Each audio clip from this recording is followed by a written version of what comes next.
पुरातन काळापासून झालेली भारतभूमी ही फार वेगळी आहे. म्हणजे वर्षानुवर्ष भारताचे तुकडे झालेले दिसतात आपल्याला. म्हणजे जगातली सगळ्यात उंच 39 मीटर उंचीची त्या राजांमध्ये आपल्याला दिसतं की त्यांच्यामध्ये रामाचं नाव आहे. म्हणजे गणपती असेल, विनायक असेल, एकदंताय असेल, अगदी हेरंब असेल, अशी भरपूर नावं आहेत.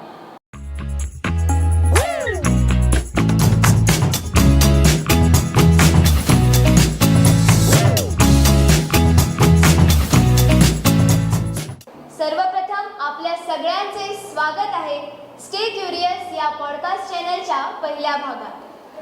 वक्रतुंड महाकाय सूर्यकोटी समप्रभ निर्विघ्नं कुरु मे देव सर्व कार्येषु सर्वदा. हा आईने बालपणी शिकवलेला पहिला श्लोक, लिहायला शिकवलेला पहिलं अक्षर श्री. कोणत्याही शुभ कार्याची सुरुवात श्री गणेशापासूनच, आणि म्हणूनच आज आपण आपल्या पॉडकास्ट चॅनलची सुरुवात श्री गणेशाय नमःनेच करत आहोत. तर आपला आजचा विषय आहे थायलंडमधील गणपती बाप्पा, आणि या विषयावर आज आपल्याकडे चर्चा करण्यासाठी आहेत गणपत पार्सेकर कॉलेज ऑफ एज्युकेशनचे सहाय्यक प्राध्यापक सागर दौरी सर. सर, आपले स्वागत आहे. नमस्कार. सर, भारतात गणेश पूजनाची सुरुवात छत्रपती शिवाजी महाराजांनी केली असे मानले जाते. नंतर लोकमान्य टिळकांनी सार्वजनिक गणेशोत्सवाची सुरुवात केली. भारतात मोठ्या थाटामाटात आणि जल्लोषात गणेशोत्सव साजरा केला जातो, आणि म्हणूनच मला वाटले की गणपतीची सर्वात मोठी मूर्ती भारताच्याच एखाद्या राज्यात स्थित असेल. पण जेव्हा आमच्या टीमने यावर रिसर्च केली तेव्हा आम्हाला कळले की पूर्ण विश्वात सर्वात मोठी गणपतीची मूर्ती ही थायलंडमध्ये स्थित आहे. सर, थायलंड आणि गणेशोत्सव यांचा कसा काय इतिहास जुळलेला आहे, आणि गणेश पूजनाची सुरुवात थायलंडमध्ये कशी काय झाली? चांगला प्रश्न आहे. आणखी खरं तर गणेश किंवा गणपती ही हिंदू देवता, मग ते थायलंडमध्ये कशी, हा प्रश्न पडणं खरं तर साहजिक आहे. पण याचा जर आपण पुराणामध्ये किंवा ऐतिहासिक कालखंडाचा विचार केला तर आपल्या लक्षात येईल की आजचा जो भारत आहे आणि पुरातन काळापासून झालेली भारतभूमी ही फार वेगळी आहे. म्हणजे वर्षानुवर्ष भारताचे तुकडे झालेले दिसतात आपल्याला. मग याच्यामध्ये बांगलादेश असेल, अगदी म्यानमार असेल की ज्याला आधी ब्रह्मदेश म्हटलं जायचं, ही देखील भारताचीच भूमी होती. आणि मग ब्रह्मदेश म्हणजे म्यानमारच्या पलीकडे थायलंड देश आहे. म्हणजे वर्षानुवर्ष जी लोक व्यापाराच्या दृष्टीने व्यापारासाठी जगभर फिरायची, आणि मग ही लोक अशाच पद्धतीनं थायलंडमध्येही गेली, आणि ती जात असताना त्यांनी आपले देव असतील, आपल्या रूढी परंपरा असतील त्याही सोबत नेल्या, आणि याच सोबत त्यांनी आपला गणपती हा देखील तिकडे ते घेऊन गेले. त्यामुळे साहजिकच आपण ज्या पद्धतीनं शुभकार्याची सुरुवात गणपतीच्या पूजनानं करतो तशी त्या लोकांनी तिथं परंपरा चालू केली, आणि मग त्या ठिकाणी तिथल्या सर्व लोकांमध्ये गणपती पूजनाची सुरुवात झाली. हो.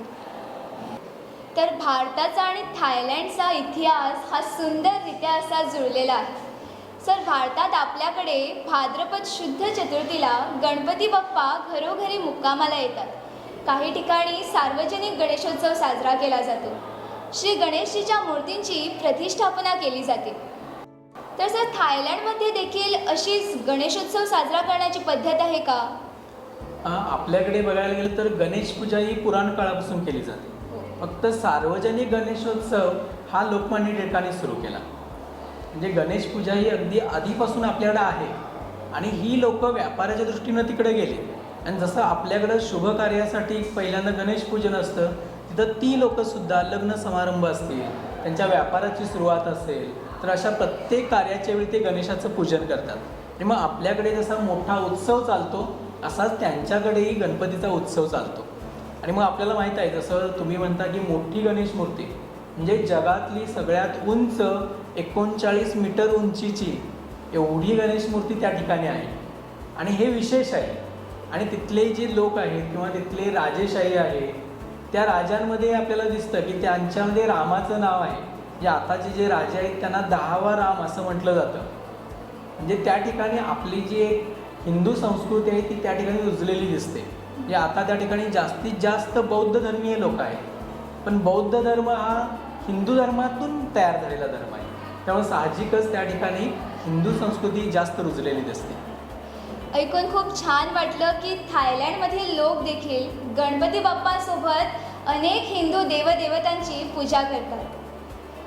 सर, गणपती बाप्पा हे आपलं सर्वांचंच आवडतं आराध्य दैवत आणि गणपतीजींची म्हणे 108 नावे आहेत. थायलंडमध्ये गणपती बाप्पाला कसे आणि कोणत्या नावाने संबोधले जाते?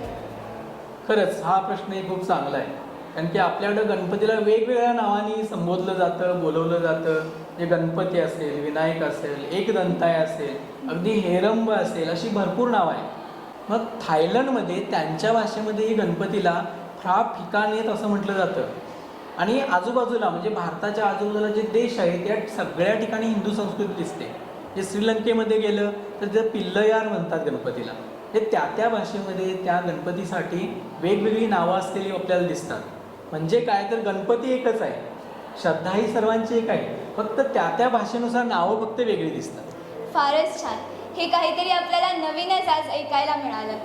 सर, आपण आपल्या आजच्या पॉडकास्टमध्ये सहभागी झालात आणि आमच्या प्रेक्षकांना एवढी सुरेख आणि सुंदर अशी माहिती प्राप्त करून दिलात, त्याबद्दल आपले खूप खूप आभार सर. धन्यवाद.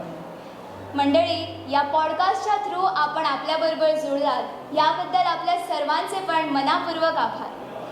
जर तुम्हाला आमचा आजचा पॉडकास्ट आवडला असेल तर नक्की लाईक आणि शेअर करा. आणि असेच धमाकेदार आणि मनोरंजक पॉडकास्ट पाहण्यासाठी आणि ऐकण्यासाठी स्टे क्युरियस GPCOE या इंस्टाग्राम अकाउंटला नक्की फॉलो करा. मी अनार विष्णू शेटले, आपली आजची होस्ट आपली रजा घेत आहे.